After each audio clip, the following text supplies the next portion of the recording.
Bonsoir Chérif, bonsoir à tous. Lendemain du référendum sur les réformes constitutionnelles du président Macky Sall, victoire du oui, nous recevons le premier directeur de cabinet du chef de l'État après sa victoire en mars 2012.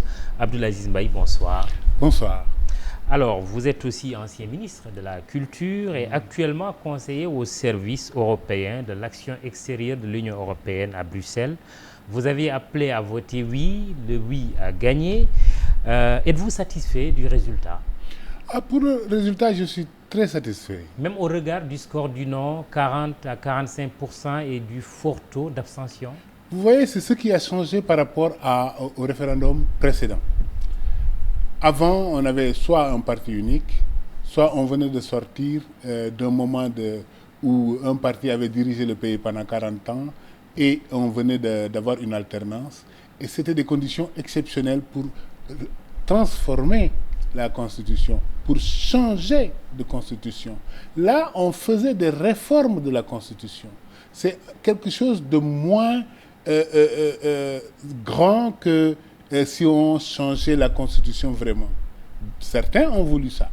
Je crois que les gens des assises seraient plus satisfaits si on avait carrément changé la Constitution. Certains ont parlé même de réformettes. Voilà, mais là, le réformette, je ne crois pas, parce qu'une réforme se juge par la profondeur de son impact sur la vie politique du pays, sur la vie économique du pays et sur la vie sociale du pays. Et qu'est-ce qui va changer? Qu'est-ce qui va changer que le texte est adopté? Moi, je crois que d'abord, sur ce qui concerne le statut de l'opposition et aussi le cadre juridique de l'opposition et le statut du chef de l'opposition. Comment trancher cette question justement? Moi, j'ai vécu... Oui, le chef de l'opposition. J'ai vécu dans un pays, dans un petit pays du Pacifique. C'était les îles Salomon. Ils avaient ce statut du chef de l'opposition. Tout ce qui se passait dans le pays, ils étaient constamment engagés pour connaître leur position, pour développer leur position. Ils avaient les moyens de travailler à l'analyse, à la réflexion commune dans le pays. Parce qu'après les phases politiques, les phases de développement sont communes à l'ensemble des parties prenantes de la politique dans le pays. Ça, on sait. La gouvernance de développement part de là. La gouvernance de développement, ça veut dire quoi? Ça veut dire que quand on a un pays avec une opposition et un pouvoir, tous les deux n'ont pas toutes les ressources nécessaires pour diriger le pays, une fois les périodes de confrontation politique finies, on revient et on travaille ensemble et on fait des choses ensemble. Et c'est là où c'est important de dire que le chiffre de l'opposition et le chiffre du gouvernement sont plus proches maintenant parce que la démocratie sénégalaise est une démocratie mûre. Moi, là où je vis en Europe, la fierté que j'ai, c'est que chaque fois qu'on parle du Sénégal, chaque fois qu'on parle de démocratie, on donne le Sénégal en exemple.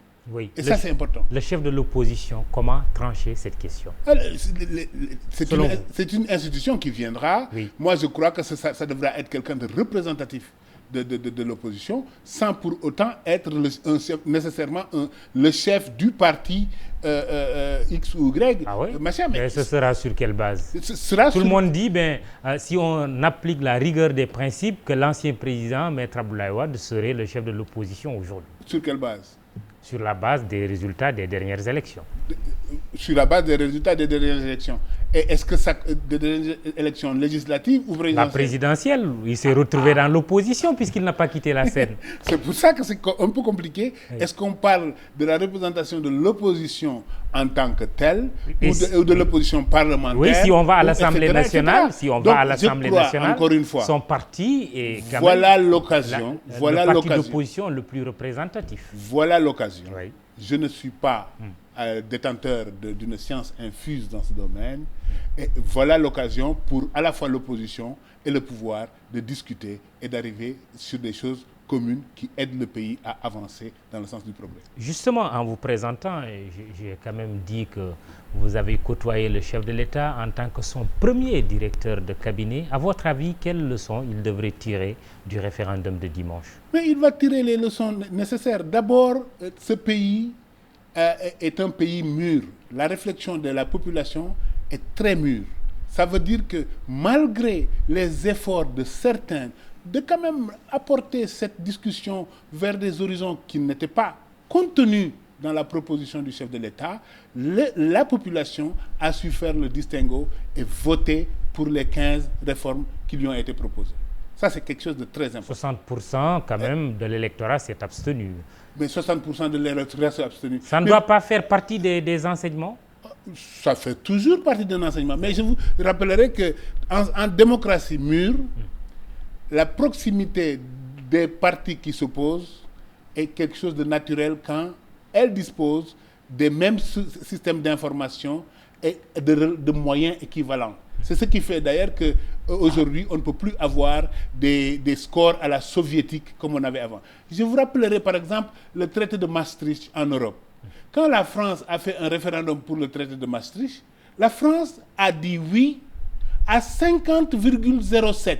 Est-ce que ça fait des Français moins européens que les autres? Non. C'est que la démocratie française permettait un dialogue, un débat fin assez pour distinguer beaucoup de choses et permettre aux gens de voter d'un côté ou de l'autre en étant conscients de ce qu'ils faisaient. Le chef de l'État devrait-il réaffirmer sa main tendue, son appel à la concertation? Le chef de l'État n'arrête pas de faire une main tendue. Je vais vous donner encore un exemple de comment il est vu à l'extérieur. Vous savez, quand il a gagné en 2012, il a choisi de ne pas gouverner avec l'APR, son parti. Il a choisi de gouverner avec une coalition. Et cette coalition dure jusqu'à présent. Une coalition pour le développement du Sénégal. Ce n'est pas ce qu'on appelle un gouvernement d'union nationale, c'est un gouvernement de volonté commune de développer le pays. Et ce gouvernement-là est un gouvernement large qui partage le pouvoir entre différents partis politiques et qui partage le pouvoir entre différentes perspectives, mais des perspectives qui regardent qu'une seule chose ensemble. Voir où va le pays et comment développer le Sénégal. Il y a le cas de ces citoyens en âge de voter au 20 décembre hier, qui n'ont pas pu le faire, qui avaient 18 ans, donc la majorité électorale. Il y a également ces 180 000 électeurs qui n'ont pas pu voter parce qu'il y avait une panne de machines. Qu'est-ce qu'il faut faire pour régler ce problème dans un contexte où les jeunes quand même sont très sensibles à certains discours? Oui, les jeunes sont sensibles à certains discours. Et dans un système électoral, il faut toujours veiller à faire les choses en toute transparence. Et c'est ce qui a été fait, par exemple, pour les 180 000 personnes. Je crois que le ministre de l'Intérieur a discuté avec les gens de tous les partis pour savoir ce qu'on faisait. Et la décision a été non, le récépissé ne vote pas. Et c'est donc en commun que les gens ont pris une décision de faire ça. Il y a eu d'abord la machine, ça aurait pu être évité. Mais ça arrive. Oui, ça arrive, ça on est bien arrive. d'accord. Oui. Vous savez, la démocratie sénégalaise est à la veille quand même d'un référendum important. est tellement mûre aujourd'hui qu'on ne peut pas soupçonner des petites pratiques comme ça qui n'existent plus ici. Moi, je suis fier de ce pays parce que c'est un pays où maintenant l'élection n'est plus une question où on regarde si quelqu'un peut changer la donne ou pas. Non, je ne parle pas de ça. Je dis on aurait pu être suffisamment prévenant et prévoyant. Mais ça arrive. Une panne, ça arrive. Et quand ça arrive au mauvais moment, ça arrive au mauvais moment. Et ce sont les citoyens qui payent les pots cassés. C'est une leçon à prendre, par exemple, pour faire de la redondance pour la prochaine fois et faire de telle sorte que quand une machine est en panne, elle puisse être... Et les jeunes, sensibles à l'immigration clandestine, sensibles même au discours djihadiste. Mais les jeunes au niveau du Sénégal sont sensibles, et au niveau de l'Afrique en général, sont sensibles à beaucoup de choses. Il est vrai qu'il faut créer beaucoup plus d'opportunités pour la jeunesse. Et c'est pour ça que c'est important de regarder ce qui se fait au niveau international aujourd'hui en matière de programmation pour les jeunes dans des domaines aussi divers que la culture urbaine, que les technologies de l'information, que les formations pour l'agriculture, pour beaucoup de domaines qui sont aujourd'hui demandeurs de la force de la jeunesse. Et c'est pour ça, d'ailleurs, c'est un des domaines sur lesquels il pourrait y avoir une grande concertation nationale pour savoir quelle est l'analyse de chacune des composantes de la société politique du Sénégal en matière de politique de la jeunesse et en matière de ce qu'il faudrait faire pour les jeunes. Et je crois que quand le président arrivera à ouvrir le dialogue avec l'opposition, ce sera un des domaines sur lesquels il faudra revenir pour se préoccuper, non pas de questions politiques, mais pour se préoccuper réellement des choses concernant les problèmes des Sénégalais et en particulier des jeunes et des jeunes femmes. Votre casquette de conseiller au service européen de l'action extérieure de l'Union européenne, quel est l'enjeu aujourd'hui, le principal enjeu entre l'Afrique et l'Union européenne? Le principal enjeu, c'est que si vous regardez les données pour le développement de la population en Afrique, vous voyez qu'en l'an 2100, un pays comme le Nigeria comptera 750 millions d'habitants. Si les taux de fécondité des femmes nigérianes continuent à ce rythme. Au Sénégal, on sera à 88 millions d'habitants.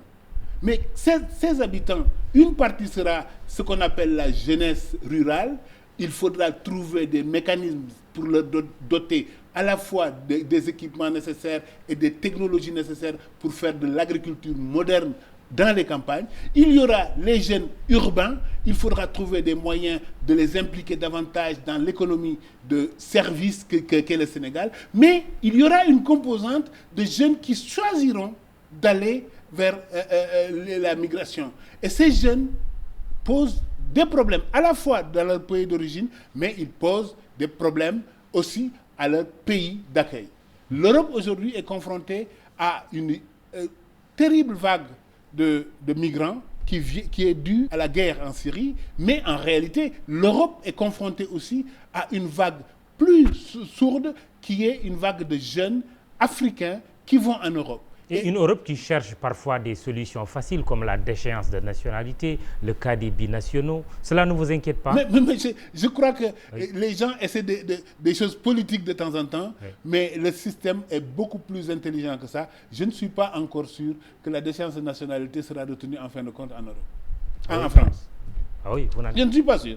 Aujourd'hui, c'est entre le Sénat et le Parlement. Laissons les discussions arriver, mais il faudra que ces deux chambres s'entendent pour que ça soit inscrit dans la nouvelle constitution de la France. Et si cela passe, ça peut inspirer d'autres pays européens. Mais ça pose des problèmes, de la peur des Européens, surtout des classes moyennes, par rapport à la migration, est une peur qui, aujourd'hui, peut se justifier par rapport au nombre, mais c'est pour ça qu'à La Valette, lors du sommet sur la migration entre 35 pays africains et 28 pays de l'Union européenne, ils s'est mis d'accord sur des mécanismes qui permettent de faire un dialogue qui prenne en compte à la fois les contraintes du côté européen et les contraintes du côté africain, mais aussi les opportunités du côté africain et les opportunités du côté européen pour trouver des solutions acceptables pour tous, bénéfiques à tout le monde, pour que la migration ne soit plus une onde qui envahit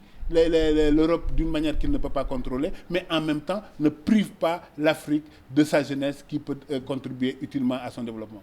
Abdoulaziz Mbaye, dernière question. Ministre de la Culture, vous avez eu des propos durs à l'endroit des télévisions sénégalaises. Vous maintenez ces critiques? Mais moi, je n'ai jamais eu de critiques dures. Télévision poubelle? Est-ce que vous m'avez entendu dire ça? Télévision poubelle? Vous m'avez entendu dire ça? Ben, c'est ce qu'on a lu quelque part. Vous ne l'avez jamais dit. Mais il y a une chose qui est sûre au Sénégal. On écrit beaucoup de choses. Mais il faudrait que les gens vérifient ce qu'ils écrivent. Très bien. Ce qu'ils écrivent. Merci. Abdoulaziz Mbaye, ancien directeur de cabinet du président Macky Sall.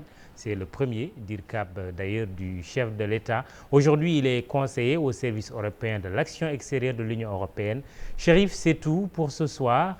Merci, excellente soirée. Rendez-vous avec Antoine Diouf demain, Inch'Allah.